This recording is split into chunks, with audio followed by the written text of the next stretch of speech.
आलस आपसे क्या छीन सकता है? अगर आपके पास बहुत सारा पैसा आ जाए तो आप क्या करोगे? इस छोटी सी कहानी के माध्यम से आज हम यही सीखने वाले हैं। तो चलिए आपका ज़्यादा समय ना लेते हुए इसे शुरू करते हैं। एक आश्रम में अपने गुरु के साथ एक शिष्य रहता था, लेकिन वह बड़ा आलसी था। क्योंकि वह आज का काम कल पर और कल का काम परसों पर टाल दिया करता था। एक दिन गुरु ने सोचा कि क्या किया जाए, इसे कैसे समझाया जाए।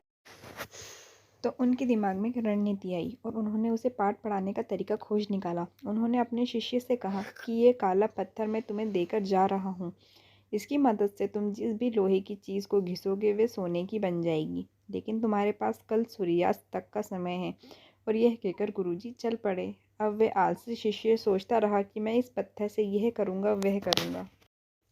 अभी तो मेरे पास काफ़ी समय है और मैं खूब सारा सोना बना लूँगा।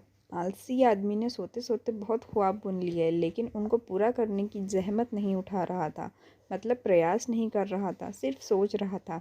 और सोचते सोचते उसका एक दिन बीत गया। जैसे जैसे ही वह सुबह उठा तो उसने सोचा, अभी तो मेरे पास शाम तक का वक्त है, मैं इसे बहुत जल्दी पूरा कर लूँगा।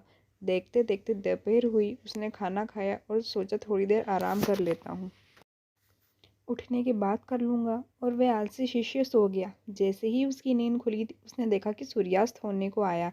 अब उसे जाना ही होगा और वह उस काले पत्थर को लेकर बाजार में जा ही रहा था। इतने में गुरुजी उसको मिल गए और वह पत्थर उससे ले लिया। बोले, तुम्हारा समय खत्म हो चुका है। उसको बहुत पछतावा हुआ कि वह कुछ नहीं कर पाया।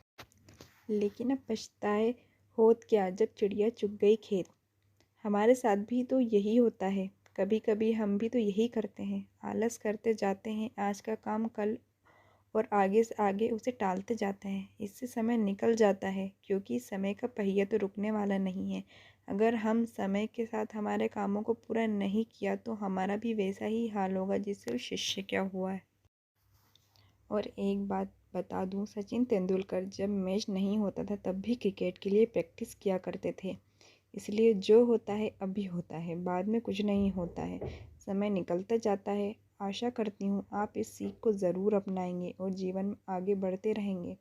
आपको ये कहानी कैसी लगी कमेंट के माध्यम से ज़रूर बताएं। आपका कीमती समय देने के लिए दिल से शुक्रिया।